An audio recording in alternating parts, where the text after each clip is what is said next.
তাই এক জায়গায় মান্না দে সুন্দর করে কলম দিলেন আর বললেন, কি বললেন, খুব সুন্দর করে গাইলেন। আমরা তো মান্না দে চেষ্টা করতে পারি আমরা। তিনি কি বলছেন? জীবন খাতার প্রতি পাতায় যতই করো হিসাব নিকাশ,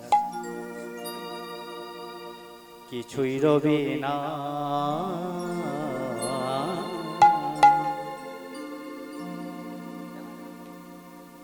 জীবন খাতার প্রতি পাতায় যতই লেখো হিসাব। বাহ বাহ বাহ বাহ বাহ।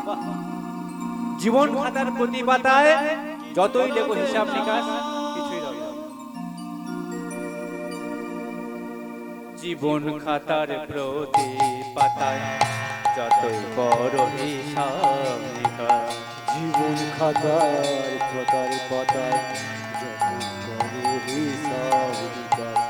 জীবন খাতার প্রতি পাতায় যতই লেখো হিসাব নিকাশ, কিছুই রবে না। লুকোচুরির এই যে খেলা, প্রাণের যত দেওয়া নেওয়া। লুকোচুরির এই যে খেলা, প্রাণের যত দেওয়া নেওয়া, পূর্ণ হবে না।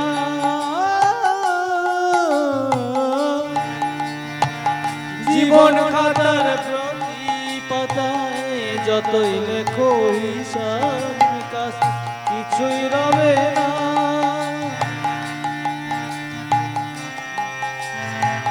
প্রাণের যত দেওয়া নেওয়া পূর্ণ হবে না।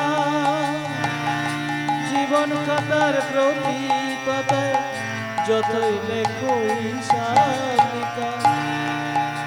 জীবন খাতার প্রতি পাতায় যতই লেখো হিসাব নিকাশ, কিছুই রবে না, তাই না? এই জীবনের শূন্য খাতা পূর্ণ হয়ে যাবে একদিন অনেক কর্মের মধ্য দিয়ে। হ্যাঁ, ধর্মের মধ্যে দিয়ে কটা হবে আমরা কেউ বলতে পারি না। আমরা কিন্তু, আমি কথাগুলো কিন্তু শুধু সামনে যারা আছে তাদের জন্য বলছি না, সামনে আমাদের, আমাকে, সবাইকে নিয়ে এই কথা, তাই না? তাহলে আজকের প্রভু যখন তার শিষ্যদেরকে নিয়ে তিনি আজকের ওই মন্দিরের সামনে এলেন, প্রার্থনা গৃহের সামনে এলেন, তিনি আসছেন, রাস্তাতে বহু মানুষ প্রভুর জন্য দাঁড়িয়ে আছে। প্রভু, একটিবার আপনাকে ছুঁয়ে দেখতে চাই। তিনি দাউদ সন্তান, তার নাম শুনলেও জীবন ধন্য হয়ে যায়। হ্যাঁ, আচ্ছা একটা কথা ভাবুন তো মায়েরা, রাত্রিকালে আপনি আপনার স্বামীর নাম ধরে ডাকেন? আমরা আমাদের স্বামীদের নাম ধরে ডাকি কি? ডাকি না। কেন ডাকি না? কারণ সেটা একটা কুরুচিপূর্ণ বা একটা দৃষ্টিকটু লাগে, শুনতে খারাপ লাগে। আমাদের বাবারা মায়েদের নাম ধরে ডাকে, সেটা ভালোবেসে ডাকে, সেটা আলাদা আলাদা জিনিস। অরূপদা যেমন বৌদির নাম ধরে ডাকে, সেটা ভালোবাসার ব্যাপার। কিন্তু বৌদি তার অরূপদার নাম ধরে ডাকতে পারে না। যাই হোক, ঘটনাক্রমে আমরাও সন্তান সন্ততি যারা বাবা মার সন্তানরা, আমরা কিন্তু বাবা মাকে বাবা মা বলেই ডাকি, তাদের নাম ধরে ডাকি। কিন্তু একটা জায়গায় লক্ষ্য করেছেন, আমরা স্ত্রী পুত্র ছেলে মেয়ে বাল বাচ্চা ছোট পুটো পুটি যা আছে সবাই কিন্তু আমরা যিশুর নাম ধরে ডাকি। হ্যাঁ, নাম ধরে ডাকতেই পারি, কিন্তু কথা তো এইখানে, বাবাকে যদি ও বাবা এরম ডাকা যায়, বাবা কেমন ভাবে নেবে? আর যদি বাবা করে বাবা একটু এদিকে শোনা, তাহলে বাবা কেমন ভাবে নেবে? ও মা এটা করতে পারো না, মা সেটা কেমন ভাবে নেবে? মাকে যদি মা এটা করে দাও না, মা যত কাজ থাক সন্তানের সেই কি আরজিটা, সন্তানের সেই চাওয়াটা আগে পূর্ণতা দান করবে, তারপর অন্য কাজ। মা জানে আমার অন্য কাজ দেরি হয়ে যাচ্ছে, আমি আমার স্বামীর কাছে মানে মার খেতে পারি, বোকা খেতে পারি, কিন্তু না, আমার সন্তানকে আগে দিয়ে তারপর আমি অন্য কাজ করব, তাই না? ঠিক তদ্রূপ আমার আপনার প্রভু যীশু খ্রিস্ট, তাকে ভালোবেসে ডাকুন, তাকে ভক্তির সাথে ডাকুন। সন্তান সম ভালোবাসা দিয়ে ডাকলে তিনি সন্তানের মতো ধরা দেবেন, আর বাবার মতো তাকে ডাকলে তিনি বাবার মতো ধরা দেবেন, মায়ের মতো ডাকলে তাকে তিনি মায়ের মতো আমাদের সামনে ধরা দেবেন। ছোট্ট বালককে যদি দোকানে পাঠাতে হয়, হ্যাঁ, একটা ঘরে ছোট ছেলে মেয়েকে যদি দোকানে পাঠাতে হয়, যদি বলে এই ছুটে যা ওটা নিয়ে আসবি, সে খেলা করতে করতে ছুটে আসবে বটে, কিন্তু আপনার ওই ধাক্কাটা শুনে সে দোকানে যেতে চাইবে না। যদি সেই বাচ্চাটাকে ভালোবেসে বলা যায় বাবা দোকানে গিয়ে এনে দাও তো, আবার তার হাতে একটা লজেন্স বা দেওয়া গেল, কিছু দেওয়া গেল, দেখা যাবে সে কথা শুনে নিয়েছে। ঠিক তদ্রুপ খ্রিস্টীয় জীবনটাই এমন, যদি আমরা আমাদের বাবাকে, আমাদের পিতাকে, আমাদের ঈশ্বরকে, আমাদের পবিত্র সত্তা, পবিত্র আত্মাকে সেইভাবে ভালোবেসে গ্রহণ করতে পারি, তাহলে দেখা যায় যে আমাদের আর দুঃখ জীবনে থাকে না। অবশ্যই দুঃখ থাকবে, আমি প্রথমে বলে গেছি যে কাঁটা হেরি ক্ষান্ত কানে গোলাপ তুলিতে, আর দুঃখ বিনা সুখ লাভ হয় কি মোহিতে। দুঃখ আপনাকে পেতে হবে, দুঃখ পেলেন না, কীর্তন শুনে কি লাভ? কীর্তনে এসে একটু কাঁদলেন না, কি লাভ? কীর্তনের অংশীদার হলেন না, কি লাভ? কীর্তন আশা কোনো পূর্ণতা পেল? কীর্তন গানের অংশীদার হলেন না, কীর্তন অনুষ্ঠানের অংশীদার হলেন না। আমরা যারা কিছু দিলাম, কীর্তনের অংশীদার হলাম। আমরা যারা আজকে রাত জেগে আছি, আমরা প্রভুর অংশীদার হলাম। আমরা যারা এই রাত্রি উদযাপন করব, আমরা প্রভুর জন্য আমাদের এই রাত্রি তুলে রেখে দেব। হ্যাঁ, এমন একদিন সময় আসবে প্রভু নিজে আমাদেরকে যাচনা করবেন, ডাকবেন। সেদিনকে আমরা 5 কুমারীর মতো একদম নিশ্চিন্তে বলে দেবো, প্রভু আপনার জন্য আমি সেদিন রাত্রে তো জেগেছিলাম, সেই রাত্রের যে তেলটুকু আমার ছিল তা আপনি নিয়ে আজকের প্রদীপটা জ্বালিয়ে নেন, তাই না? তাই 10 কুমারীর মতো যারা আজকের আমরা ঘুমিয়ে পড়লাম এত বড় কীর্তন গান দিয়ে, হোক সেটা সমুদ্র গান করুক বা যে গান করুক, আপনি দূরে শুনুন বা কাছে শুনুন, যদি আপনার ভক্তিপূর্ণ হৃদয় দিয়ে আপনি রাত্রি গ্রহণ করতে পেরেছেন, এই রাত আমার নয় আপনার হয়ে যাবে, প্রভুর নামে আপনার হয়ে যাবে, তাই না? সবাই একসাথে হাতে হাত তালি দিয়ে বলি, কেমন গান হবে? একটা গান, হ্যাঁ সবাই ঘুমিয়ে আছে।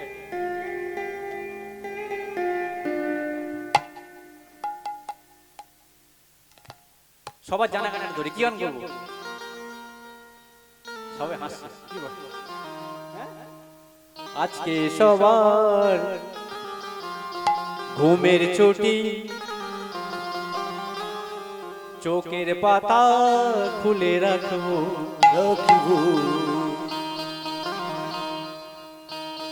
কাটবে প্রহর নাচে গানে, সবাই সারা রাতে জাগবো। সবাই আজকে সবার ঘুমের ছুটি, চোখের পাতা খুলে রাখবো, নাচে গানে মন মজায় আজকে সবাই হাততালি দিয়ে জাগবো। আজকে সবার ঘুমের ছুটি, চোখের পাতা খুলে রাখবো,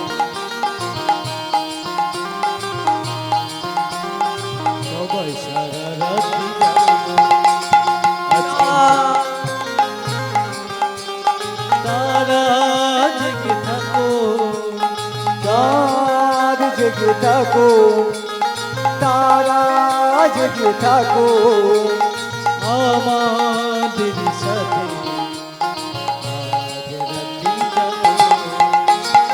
আজ জেগে থাকো, তারা আমাদের সাথে আজ রাত্রি জাগো। আজকে সবাই ঘুমের ছুটি, মনের কাটা খুলে রাখবো, নাচে গানে মন মজিয়ে আজকে সারা রাত জাগবো।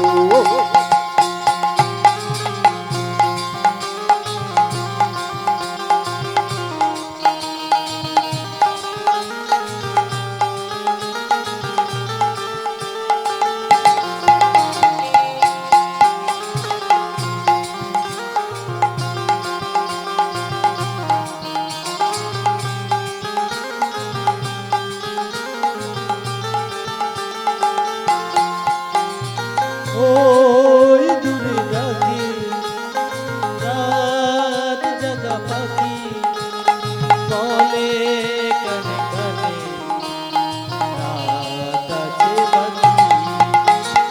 ওই দূরে রাখি রাত জাগা পাখি, বলে কানে কানে রাত আছে বাকি। আজ জুমরাতের এই পৃথিবীতে সবাই মিলে গান শোনাবো, আজকে সবার ঘুমের ছুটি, মনের কাটা খুলে রাখো, নাচে গানে মন মজিয়ে আজকে সারা রাত জাগবো। আজকের সারা রাত জাগবো, আজকের সারা রাত জাগবো।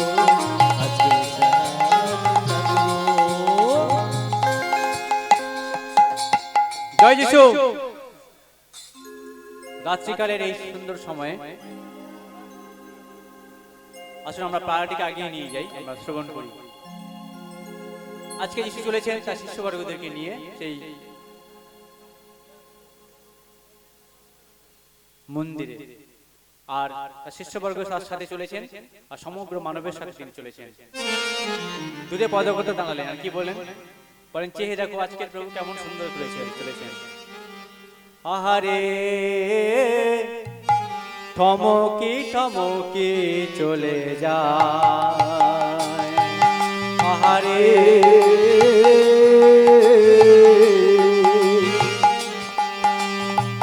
ঠমুকি ঠমুকি চলে যাও, আহারে থমকি থমকি চলে যায়, আহারে ঠমুকি ঠমুকি চলে যাও। শিষ্যগণ সাথে প্রভু, আবার শিষ্যগণ সাথে প্রভু, দেখো যায় যায় যায় রে ঠমুকি থমকি ঠমুকি চলে যায়, আহারে ঠমুকি ঠমুকি চলে যাও। আবার শিষ্যগণ সাথে প্রভু, শিষ্যগণ সাথে প্রভু, আবার শিষ্যগণ সাথে প্রভু, শিষ্যগণ সাথে প্রভু, দেখো যায় যায় যায় রে থমকি থমকি চলে যায়, আহারে ঠমুকি ঠমুকি চলে যায়। দেখো চলে যায়।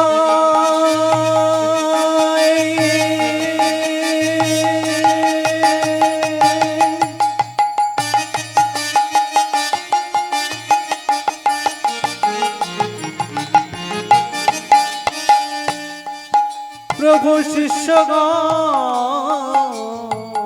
সাথে,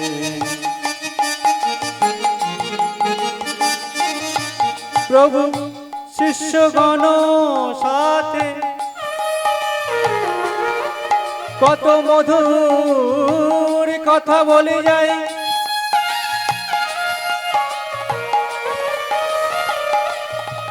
যিনি ভব পারের কান্ডারি, ভবের সিন্ধু, ভবের করি যার লাগে নিতে লাগে, যিনি পাপীর বন্ধু যীশু খ্রিস্ট, জগৎ পতি করুণার অবতার। দেখো শিষ্যগণে প্রভু চলে যায়,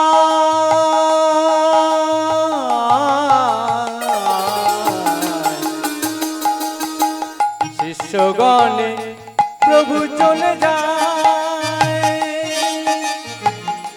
থমকি থমকি চলে যায়, ঠমুকি ঠমুকি চলে যায়, থমকি থমকি চলে যায়, আহারে ঠমুকি ঠমুকি চলে যায়, আহারে ঠমুকি ঠমুকি চলে যাও।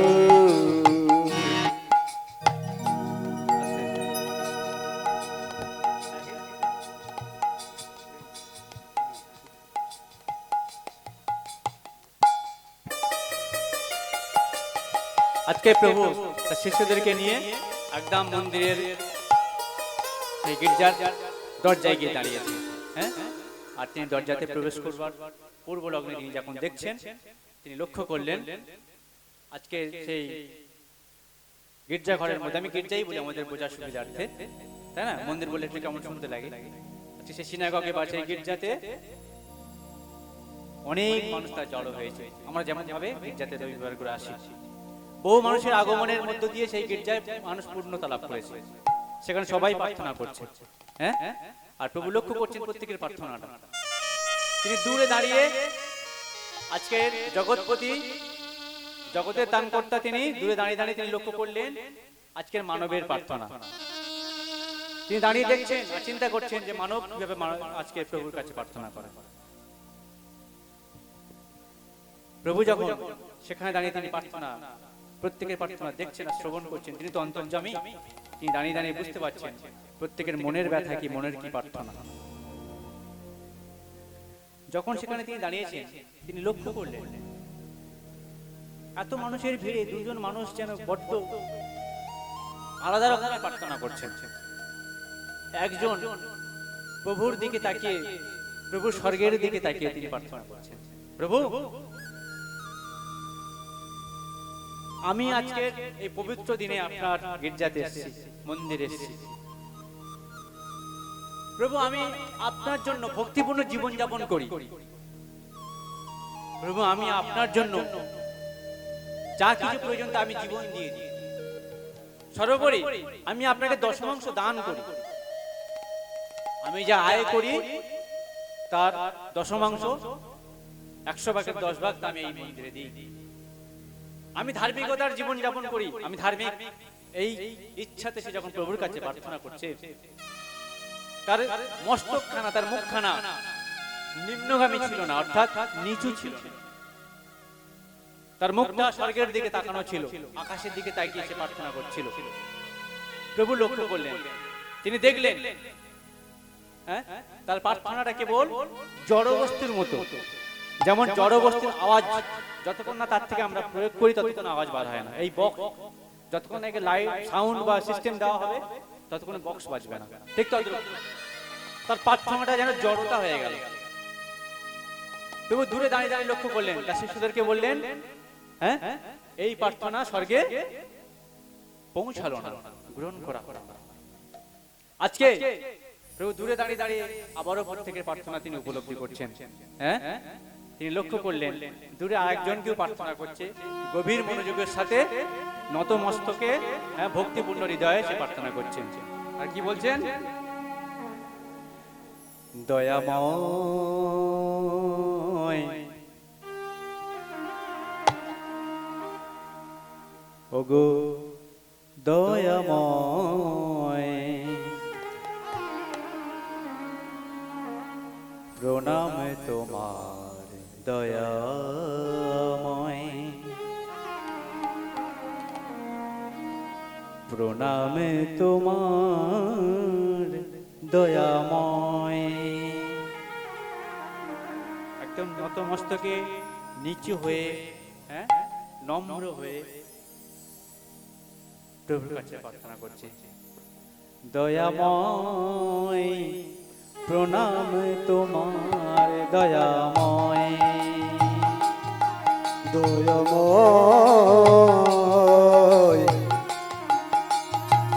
প্রণাম তোমার দয়াময়, দয়াময়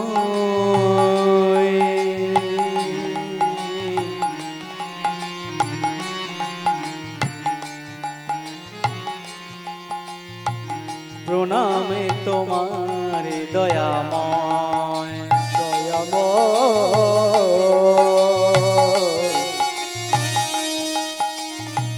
প্রণাম কর দয়াময়, দয়াময় প্রণাম তোমার দয়াময়, দয়াময়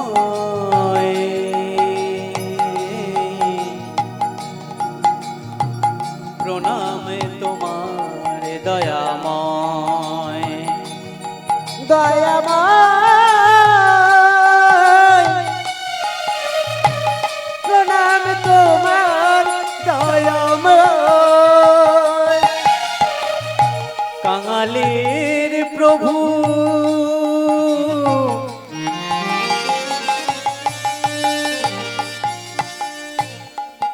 ওগো নামটি তোমার,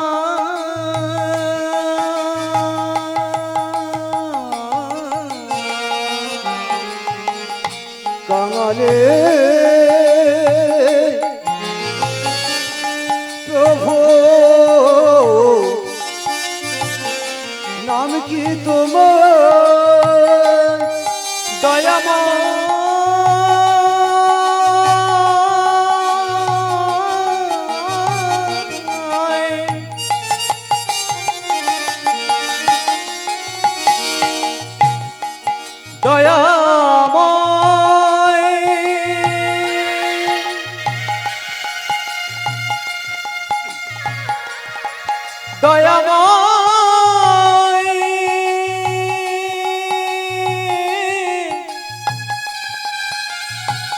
ও দয়াময়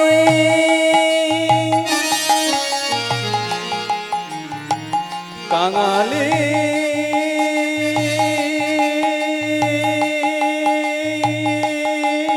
প্রভু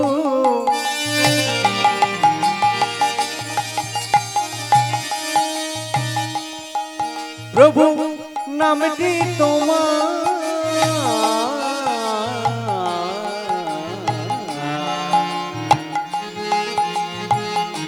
কাঙালে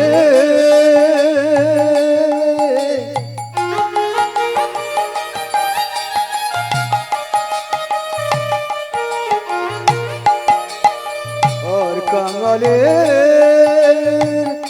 প্রভু নামটি তোমার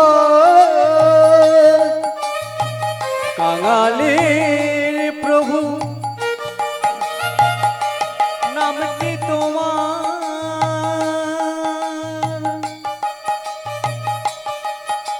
আর কাঙালে প্রভু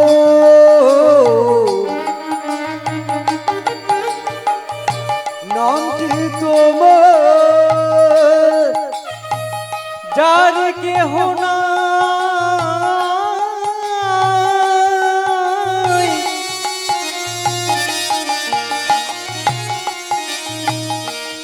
क्या बात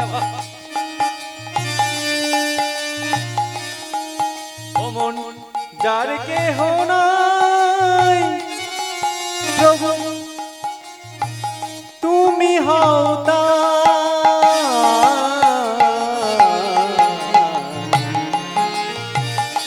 কাঙালে প্রভু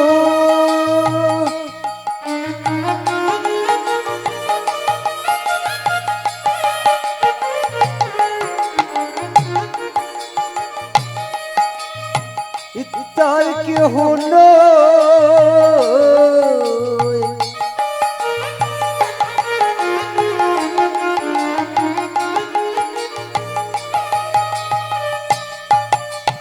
আর কাঙালের প্রভু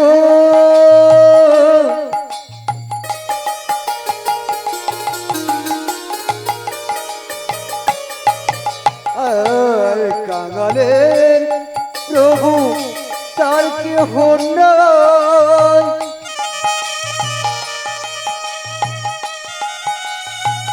যার কেহ নাই তুমি হও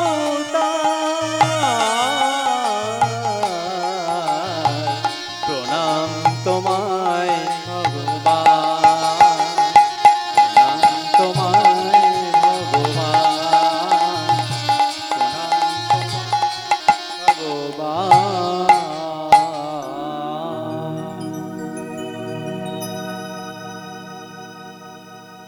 মায়েরা আজকের বলছে এক ভদ্রমহিলা, হ্যাঁ ভদ্রমহিলা বলেই বলতে হয়। আজকে প্রার্থনা করছে, প্রভু দয়াময় তোমার দিকে স্বর্গের দিকে তাকিয়ে প্রার্থনা করার মতো সেই শক্তি বা সামর্থ্য আমার নাই, কারণ আমি বয়সে বৃদ্ধ হয়ে গেছি। আজকে শরীর আমার আর টানে না, আজকে আমার এই দেহখানি চলতে চায়। আজকে যখন এই গির্জাতে এলাম, মন্দিরে এলাম, লাঠিটা ঠুকে ঠুকে লাঠির সাহায্য নিয়ে আমার কাজটা হলো। তাই আজকে যখন তোমার কাছে এলাম, জীবনে তো আমার আর কিছু রইল না, আমার নেই, আমার জীবনে আপন বলতে জগতের কেউ নাই। যদি কেউ থাকে তো তুমি আছো। এই জগতে যা কিছু আমার ছিল তা সবকিছু তুমি নিয়ে নিয়েছো। আজ আমার সন্তান নেই, সন্ততি নেই, স্বামী নেই, নাতিপুতি কেহ নাই, আমি অভাগা, আমি একজন বিধবা রমণ। হ্যাঁ, একটা বিধবা মার শেষ বয়সে যার কেউ থাকে না, তার অবস্থাটা কেমন হয়? হ্যাঁ, খুব কষ্টের মধ্যে দিয়ে জীবন যাপন করা হয়। যৎসামান্য পয়সা দিয়ে কিছু জবের রুটি কিনে দিনের আহার শেষ সারে, হয়তো এক বেলা দুটো খায় আর এক বেলা তার খাবার জোটে না। পয়সা নাই তো কিনবে কোথা থেকে, আর পয়সাটা আসবে কোথা থেকে যদি না সে কাজ করতে পারে? তাই একটা বৃদ্ধ মায়ের পক্ষে সম্ভব ছিল না কোনো কর্মের মধ্যে দিয়ে নিজের অনেক অর্থ উপার্জন করে সুন্দর কিছু খাওয়ার জন্য। আজকে জীবনের শেষ সম্বলটুকু, আজকের জীবনের শেষ আয়টুকু, যা হয়তো আর একটা বেলায় রুটি কিনে একটু খাওয়া যেত, আর এক বেলা হয়তো ক্ষুধাটা নিবারণ করা যেত, আর এক বেলা জন্য হয়তো ক্ষুধাটা নিবারণ করবার মধ্য দিয়ে আর একটা দিন বেঁচে যাওয়া যেত। সমস্ত আশা এবং আকাঙ্ক্ষা ত্যাগ করে দিয়ে আজকে তার কাছে যা ছিল, তার শাড়ির আঁচলের একদম অগ্রভাগে শেষ ভাগে যা বাঁধা ছিল, তা আজকে তিনি খুলতে শুরু করেছেন। হ্যাঁ, আজকে তার দেওয়ার মতো পকেট নেই, সেখানে হাত ঢুকিয়ে বার করে অনেক কিছু দেবে তেমন তার নেই। তার হাতে অনেক পয়সা নেই, ওই ফরিসির মতো প্রার্থনা করবার মতো তার মুখে তেমন কোনো কথা নেই। কিন্তু একটাই জিনিস আছে, সেটা হচ্ছে ভক্তি এবং ভালোবাসা। যার হাতে বিধবা হয়ে গিয়ে সুন্দর চুড়ি মাকড়ি কিছু নাই, যার বিধবা বেশে সুন্দর পোশাকাদি পরবার মতো যার সামর্থ্য নাই, একটা নিম্ন এবং নগণ্য রূপে যিনি প্রভুর কাছে এলেন, আজকে তার শেষ সম্বলের সঞ্চয়টুকু তার আঁচলের শেষ ভাগে বাঁধা আছে। প্রভু আমার অন্তর্যামী দূর থেকে দাঁড়িয়ে দাঁড়িয়ে তিনি দেখছেন, এই তো প্রকৃত অর্থে ভক্ত আর ভগবানের ভালোবাসা দেখা যাবে। এইবারে দেখবো আঁচলের অগ্রভাগের পয়সাটা দিয়ে তুমি একটি রুটি কিনে আরেকদিনের জন্য খাও, না আমাকে দান করো। আমি আরেকটি বারের জন্য লক্ষ্য করে দেখতে চাই, জগতে যিনি ধনবান, তার প্রচুর ধন সম্পত্তি আছে, সে তার থেকে কিছু টাকা, 10 টাকা, 20 টাকা, 1000 টাকা, 2000 টাকা, লক্ষ টাকা আমাকে দান করে, কিন্তু সবটা সে কোনোদিন দান করে না। করে কি? আমরা করি কি মা? করি না, তাই না? আমাদের বাড়িতে যদি কিছু থাকে তার থেকে আমরা অল্প কিছু বার করে এনে দান করি। আজকের প্রভু চূড়ান্ত নিদর্শনের সম্মুখে দাঁড়িয়ে আছে। আমি দেখবো, আমি জানি আমি প্রভু, আমি অন্তর্যামী, আমি দেখতে চাই জগতের ধনী মানুষ দিতে যায় না জগতের মাটির মানুষ, নিম্ন মানুষ আজকের প্রভুতে জীবন লাভ করতে পারে, দিতে যায়। অন্তর্যামী দয়াময়, তিনি জানেন আঁচলের অগ্রভাগে ক পয়সা আছে। আজকে মা আঁচলখানের দিকে তাকাচ্ছে আর ভাবছে, আজ আমরা প্রত্যেকেই প্রভুর গিয়েতে এসেছি,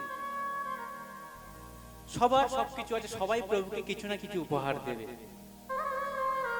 তাহলে আমি বা বাদ যাই কেন? তাই না?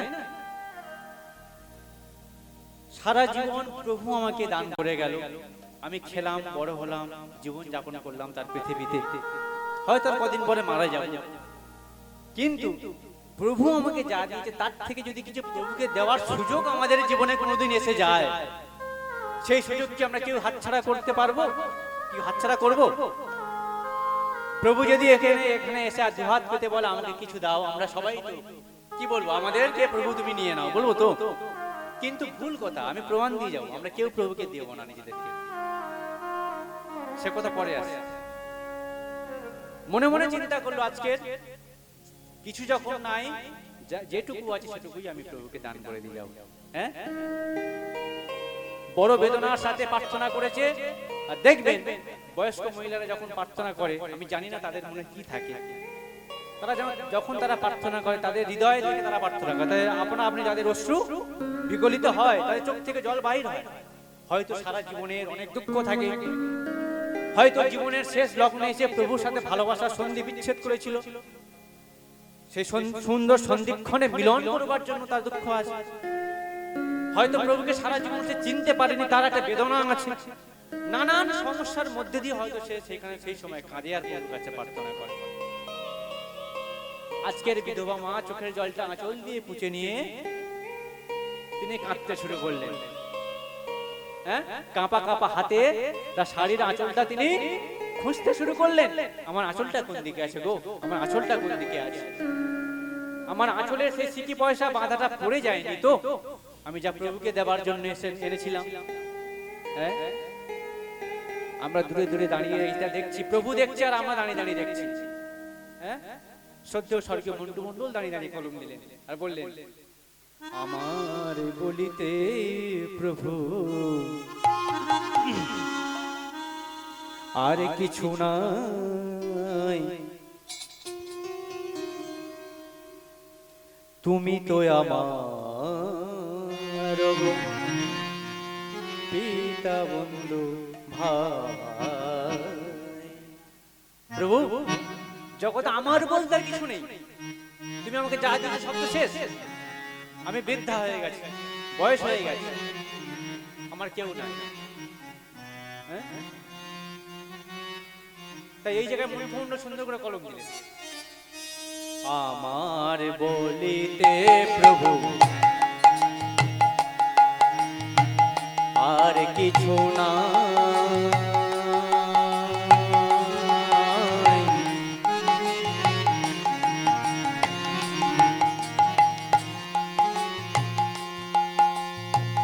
তুমি তো আমার গো পিতা বন্ধু ভাই।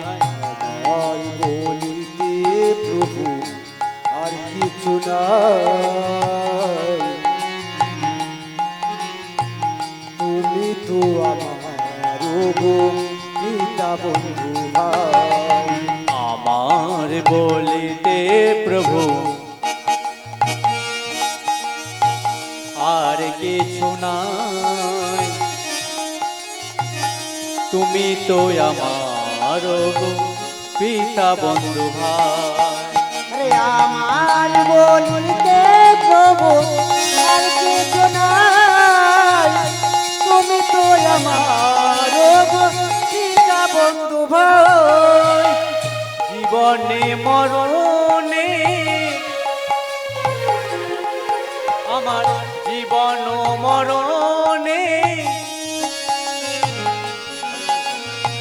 শয়নে স্বপনে জীবন মরণে শয়নে স্বপনে, জীবনে মরণে শয়নে স্বপনে, আর জীবন মরণে শয়ন স্বপনে, জীবন মরণে শয়ন স্বপনে।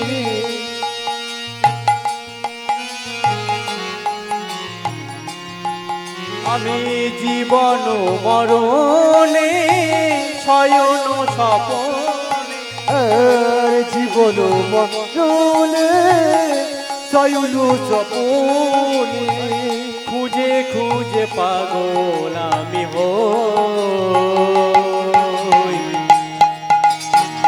তুমি তো আমার গো পিতা বন্ধু ভাই।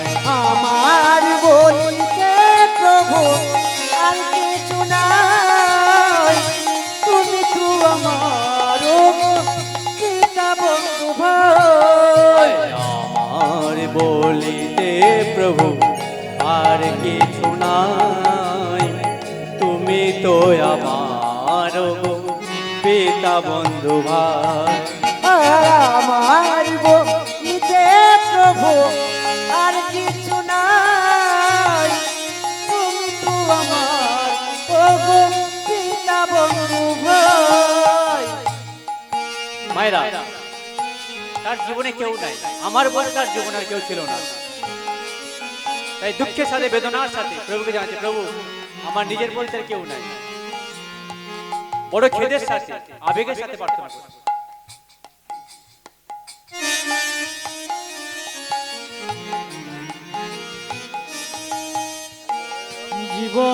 মরণে শয়নে স্বপনে আর জীবনে মরণে শয়নে স্বপনে জীবনে মরণে শয়নে স্বপনে জীবন মরণে শয়ন স্বপনে ডেকে ডেকে পাগল আমি হই তুমি তো আমার পিতা বন্ধু ভাই আরে আমার বলিতে প্রভু আর কিছু নাই তুমি তো আমার ওগো পিতা বন্ধু ভাই কফোটা চোখের জল ফেলেছো যে তুমি ভালোবাসবে এর গান আছে না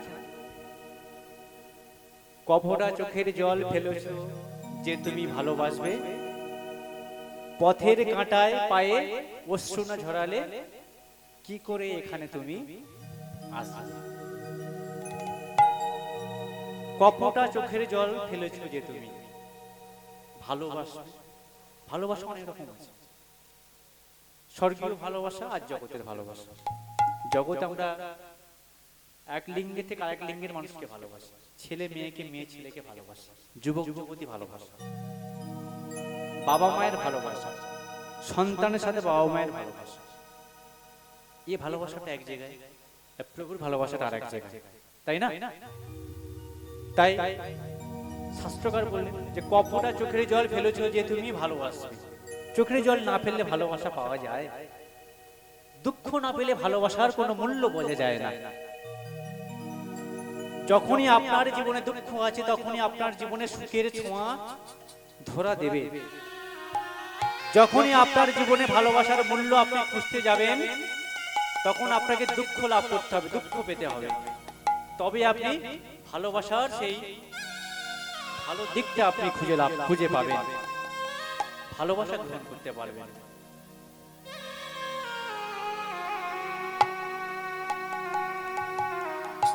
আর বলল কি না পথের কাঁটায় পায়ে অশ্রু না ঝরালে কি করে এখানে তুমি আসবে পথের মধ্যে যদি কাঁটা পড়ে থাকে জীবনের পথে যদি দুঃখ থাকে সংসারের পথে যদি বেদনাময় কাঁটা থাকে সেই কাঁটাকে উপেক্ষা করে সংসারের যাতনাটাকে উপেক্ষা করে প্রভুর কাছে আসতে পারলে তবেই তুমি তার কাছে আসতে পারবে তাই বলল পথের কাঁটায় পায়ে অশ্রু না ঝরালে কি করে এখানে তুমি আসবে সংসার মতিব বিচিত্র কষ্টতং বা কৃত আয়ত তত্ত্বং চিন্ত্রায় তদিত্তাং ধাত বিচিত্রময় এই সংসারে আমরা পড়ে হাবুডুবু খাচ্ছি আমরা জীব আমরা কে আমরা কোথায় ছিলাম আমরা কোথায় এলাম আমরা কেন এলাম হে জীব একবারও কি নিজেকে প্রশ্ন করে দেখেছো সংসার মতিব বিচিত্র এই সংসার বিচিত্রময় তাই নাকি এই সুখ এই দুঃখ এই হাসি এই কান্না এই ভালোবাসা তো এই অশান্তি তাই সংসার মতিব বিচিত্র কষ্টতং বা কুত আয়ত তত্ত্বং চিন্তায় তদিত্তাং ধাত তুমি কেমন চিন্তা করেছো সংসারে থেকে তুমি সর্বদা সংসারের চিন্তা করে গেছো তুমি একবারও আমার চিন্তা করোনি প্রভু তাই বললেন হে জীব এই বিচিত্রময় সংসারে পড়ে তুমি আমাকে ভুলে গেলে সংসারে মায়ায় ডুবে তুমি হাবুডুবু খেলে একটিবার আমার কথা তোমায় মনে পড়লো না তুমি কেন এই জগতে এলে কি করতে তুমি এসেছিলে আর কি করে তুমি ফিরে যাবে হ্যাঁ এলে ভালো কথা জগতে থাকলে ভালো কথা ফিরে আসার সময় যখন সবাই আমার কাছে ফিরে আসে একটা দক্ষিণা তো নিয়ে আসতে হবে হাতে একটা কড়ি তো নিয়ে আসতে হবে তবেই না আমি চিনবো তোমাকে তাই না যে তুমি আমার আমরা সবাই যদি গিয়ে প্রভুকে বলি প্রভু আমি আপনার প্রভু কি গ্রহণ করবেন করবেন কেবল আমাদের যাদের কাছে সেই তালন্ত থাকবে, মুদ্রা থাকবে, তালন্ত অর্থাৎ প্রভু আমাদের জীবনে যে ভালোবাসা দিয়েছে, যে আশীর্বাদ দিয়েছেন, সেই তালন্ত আমাদেরকে ব্যবহার করতে হবে। আমরা সর্বদা আমাদের প্রার্থনাতে প্রভুর কাছে আমরা চেয়ে থাকি, আমাদের প্রভুর শেখানো প্রার্থনা আমরা উচ্চারণ করি, তাই না? মনে পড়ে প্রভুর শেখানো প্রার্থনা আমাদের পবিত্র বাইবেলে কোথায় লেখা আছে? কোথায়? মতিলিখিত সুসমাচার, তাই তো? কি হলো, মায়ের বাইবেল পড়েন? মতিলিখিত সুসমাচার 6 অধ্যায় লেখা হয়েছে, তাই তো? হ্যাঁ, খুব সুন্দর করে লেখা হয়েছে যে হে আমাদের সর্বস্ব পিতা, তোমার নাম পবিত্র বলিয়া মান্য হোক, তোমার রাজ্য আইসুক, তোমার ইচ্ছা যেমন স্বর্গে এই পৃথিবীতে তেমন সিদ্ধ হোক। আজ আমাদের দৈনিক আহার আজ আমাদেরকে দাও, আমরা যেমন আমাদের অপরাধীদের ক্ষমা করি, তেমনি তুমি আমাদের সকল অপরাধ ক্ষমা করো। প্রভু, আমরা যেমন ভাবে আমাদের অপরাধীদের ক্ষমা করি, তেমনি তুমি আমাদের সকল অপরাধ ক্ষমা করো। আর আমাদের সেই পরীক্ষাতে পড়িতে দিও না বা আনিও না, কিন্তু মন্দ সকল থেকে আমাদেরকে রক্ষা করো। কারণ সমগ্র রাজ্য, সমগ্র পরাক্রম, সমগ্র মহিমা যুগে যুগে প্রভু তোমার। যদি প্রকৃত অর্থে বুঝে বুঝে আমরা প্রভুর প্রার্থনাটা বলি, তাহলে দেখা যায় আমাদের জীবনের সমস্ত প্রার্থনা প্রভুর কাছে করা হয়ে যায়। একটু আগিয়ে আসি, মতিলিখিত সুসমাচার 5 অধ্যায় চলে আসি, সেখানে কি লেখা হলো? ধন্য যাহারা মিলন করিয়া দেয়, তারা ঈশ্বরের পুত্র বলিয়া গণ্য হবে।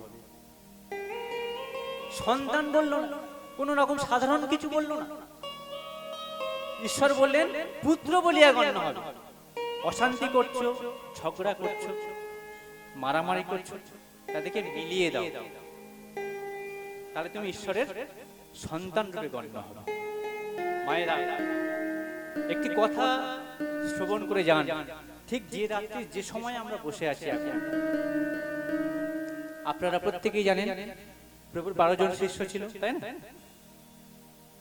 যতক্ষণ না প্রভুকে শত্রুদের হাতে সমর্পণ করা হয়েছে, ততক্ষণ প্রভুর 12 জন শিষ্য ছিল। তারপরে একজনের বিয়োগ ঘটল, আবার তার জায়গায় একজনকে গুলিবাট করে আনা হলো, সেটা বিস্তারিত আলোচনা। আমি সংক্ষিপ্ত আলোচনায় আপনাদেরকে বুঝিয়ে যাই। ভাবতত্ত্বের সাথে জীবতত্ত্বের না মিলন ঘটালে কীর্তন বোঝা যায় না। সেই দিন 12 জন শিষ্যকে প্রভু আমন্ত্রণ করেছিলেন কোথায়? না, নিস্তার পর্বের ভোজে। প্রতি বছরের মতো সেদিনও নিস্তার পর্বের ভোজে প্রভু সবাইকে ডেকে আমন্ত্রণ করলেন। কেন? নিস্তার পর্ব উপলক্ষে তারা প্রার্থনা করবেন এবং সেই রুটি ও দ্রাক্ষারস তারা প্রত্যেকে গ্রহণ করবে। সেই দিন প্রভুর সম্মুখে পাশাপাশি সবাই বসেছিল। প্রভুর 12 জন শিষ্যের নাম আমাদের কম বেশি প্রত্যেকের মুখস্থ আছে। শিমোন পিতর, যাকব, যোহন, জিহুদা, যোসেফ। ভুল বলছি না? ঠিক বলছি? ধরতে হবে, ভুল বলে ঠিক করে দিতে হবে। যাই হোক, সাধু যোহন, তারা প্রত্যেকে সেদিন বসেছিলেন। সেই দিন প্রভু প্রার্থনা করার পর সেই রুটির খণ্ডটা নিয়ে তিনি আগে তাদেরকে দিলেন, তোমরা খাও। নিস্তার পর্বের এই আনন্দের সাথে এই ভোজকে তোমরা গ্রহণ করো। এই রুটি শুধু রুটি নয়, এই রুটি আমার দেহের। রুটি পরিবেশন করবার পর তিনি দ্রাক্ষারস পরিবেশন করলেন। নাও, পান করো সকলে, এ আমার দেহ, যা তোমাদের জন্য দেওয়া হয়েছে। সেই পূর্ণ সন্ধিক্ষণেও পর্যন্ত শিষ্যরা বুঝলো না যে প্রভু নিজেকে উজাড় করে নিগড়ে নিজেকে পুরো শেষ করে আমাদের হাতে তিনি দিয়ে দিলেন। প্রভুর পবিত্র প্রভুর ভোজ যা আমরা আজকে গ্রহণ করি সেদিনকে দেওয়া হলো। মূল চিন্তাটা আমার এই গানে ছিল, আপনারা ভালো করে শ্রবণ করুন।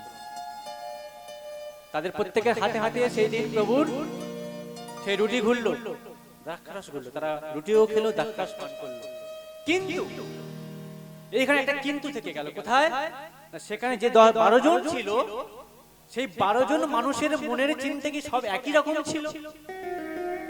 কি মনে হয়? না, ছিল না। সেই দিন প্রতিটা শিষ্যের মধ্যে এক একজনের মধ্যে এক এক রকম চিন্তা, সেই সময় আন্দোলন হচ্ছিল, চিন্তা করছিল। কেউ মনে চিন্তা করছিল এই পর্বটা কেমন ভাবে পালন করা হবে, কেউ ভাবছিল এই রুটি পরিবেশনটা কেমন ভাবে শেষ করা হবে, কেউ ভাবছিল প্রভুকে নিয়ে অন্য জায়গায় কোথায় আলোচনা করতে যাওয়া হবে, কেউ ভাবছিল যে টাকা পয়সা হিসাবটা ঠিকঠাক আছে কি না, কেউ ভাবছিল আমি কখন এখান থেকে বের হয়ে বাইরে যাব, কেউ ভাবছিল আমি প্রভুর সাথে সঙ্গ দেব। তাদের প্রত্যেকের মনের একটা বাসনা ছিল। আজকের আমরা যারা এখানে বসে আছি, আমরাও সেই পূর্ণ সন্ধিক্ষণে দাঁড়িয়ে আছি। আমার অন্তর কি বলে আপনি জানেন না, আপনার অন্তর কি বলছে আমি জানি না। আমরা সবাই এখানে এক একজন প্রভুর শিষ্য বসে আছি, শিষ্যা বসে আছি। আজকে আমাদের অন্তর বলে দেবে আমি প্রভুর সাথে একই পান পাত্রে আমার হাত ডুবাবো, তো একই পাত্র থেকে আমি প্রভুর সাথে প্রভুর সেই দেহরূপ প্রভুর ভোজটা আমি গ্রহণ করব। তো যদিও বা করলাম, করার পর তার প্রতি যে আমার কৃতজ্ঞতা, সেই কৃতজ্ঞতা থাকবে তো। আজকের আমাদের মনে এই চিন্তাটাই ঘুরপাক খাচ্ছে, আমাদের মধ্যে এই চিন্তা লুকিয়ে আছে এক একটা শিষ্যের মধ্যে। সেই সময় একজন বার হয়ে চলে গেল তাড়াতাড়ি করে, কারণ তার সময় নিয়ে এখানে থাকার, সে দ্রুত গতিতে চলে যাচ্ছে। কোথায়? না, তাকে সেইখানে পৌঁছাতে হবে যেখানে পৌঁছালে সে অনেক মুদ্রা পাবে। সেই মুদ্রার লোভে, সেই সামান্য কয়েকটি পয়সার লোভে এতদিনের ভালোবাসা, এতদিনের গুরু শিষ্যের যে প্রেম, এতদিনের একসাথে বসে খাওয়া দাওয়ার যে স্মৃতি, সমগ্র স্মৃতি, সমগ্র ভালোবাসা, সমগ্র চিন্তা এক নিমেষে শেষ হয়ে গেল। জগতের অর্থের লোভে আজকে জগৎপতিকে তাদের হাতে বিক্রয় করে দেওয়া হলো। ধরিয়ে দেওয়া বলবো না, শুধু ধরিয়ে দেওয়া হয়, বিক্রয় করে দেওয়া হয়েছে। আরে মূর্খ রে, তুই যদি জানতিস যে এমন বিক্রয় প্রভু আমাদের শত শত হাজার বার করতে পারে, আমরা মূর্খের মতো কাজ করে তাকে আমরা বিক্রয় করে দিলাম। আমরা যারা এখানে বসে আছি, আমরা যারা গান করছি, আমরা যারা শ্রবণ করছি, সত্যি কি আমরা প্রভুকে আমাদের বলে রেখেছি? আমরা কি প্রভুকে বিক্রয় করে দিই না? কেমন ভাবে বিক্রয় করি? আমাদের ভুল সিদ্ধান্তের জন্য, মানুষকে ছোট বড় গালাগালি করবার জন্য, আমার বাবা মাকে না দেখার জন্য, আমার প্রতিবেশীকে প্রেম না করবার জন্য আমি সর্বদা আমার প্রভুকে শয়তানের হাতে আমি বিক্রয় করে দিচ্ছি। একজনও কেউ পিতরের মতো আমরা বলছি না প্রভু আমি আপনার সাথে আছি, থাকবো, আছি, আমরা কেউ বলছি আমরা থাকবো। প্রভু খুশি হলেন আমাদের অন্তর দেখে, কিন্তু ভোরের আলো ফুটবার আগে আবার আমরা বলে গেলাম প্রভু, প্রভু আমি আপনাকে চিনি না। জীবনে একটি সুন্দর সন্ধিক্ষণে পৌঁছে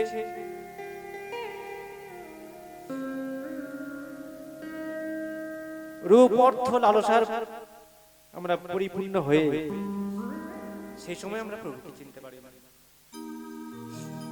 যখন আমাদের জীবনে দুঃখ থাকে, বেদনা থাকে, যখন আমরা প্রয়োজন থাকে, তখন আমরা বলি প্রভু আমি আপনার সাথে থাকবো, ভিতরের মতো ভোরের আলো ফুটবার আগে আমরা সবাই বলি, প্রভু আমি আর আপনাকে চিনি না। প্রভু খুশি হলেন আমাদের কথা শুনে। অকাত্যভাবে আমাদেরকে তাকে মারা হলো, কুশে দেওয়া হলো, দীর্ঘ ঘটনা। সেখান থেকে প্রভু দাঁড়িয়ে দাঁড়িয়ে একজনকে বলছে, বাণীতে শুনেছেন যোহনকে, যোহন ওই দেখো তোমার মা। সত্যি কি আমরা কেউ যোহনের মতো ব্যবহার করি জীবনে? সত্যি কি আমাদের বৃদ্ধ বাবাকে আমরা শ্রদ্ধা করি? সত্যি কি আমাদের প্রিয়জনদেরকে আমরা সম্মান করি? আজকে প্রতিটা যোহন রূপী মানুষকে প্রভু বলছে, বাবা মাকে দেখো, তাদেরকে ভালোবাসো,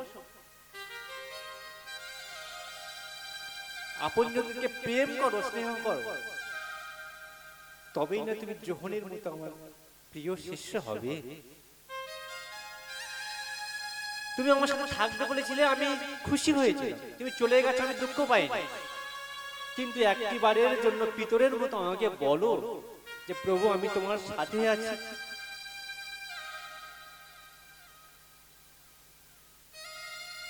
সবকিছু ত্যাগ করে তুমি জিহুদার মতো হয়ে গেলে।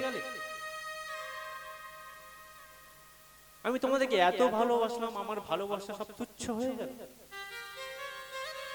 সব ত্যাগ করে তুমি ইস্করিয়তার জিহুদার পক্ষ সমর্থন করলে। আমাদের কর্মের মধ্য দিয়ে, কাজের মধ্য দিয়ে আমরা সর্বদা কি করি? প্রভুর প্রকৃত শিষ্যদের মতো আমাদের জীবনকে ব্যবহার না করে আমরা ইস্করিয়ত জিহুদার মতো আমাদের জীবনটাকে আমরা শয়তানের পথে বিলিয়ে দিই। শেষে কি হয়? শেষে আমাদের অনুশোচনা হয়, আমরা দুঃখ পাই। জিহুদা অনুশোচনায় ও দুঃখে গোলাতে দড়ির ফাঁস লাগিয়ে ঝুলে পড়েছিল, যেটাকে আমরা গোলায় দড়ি দেওয়া।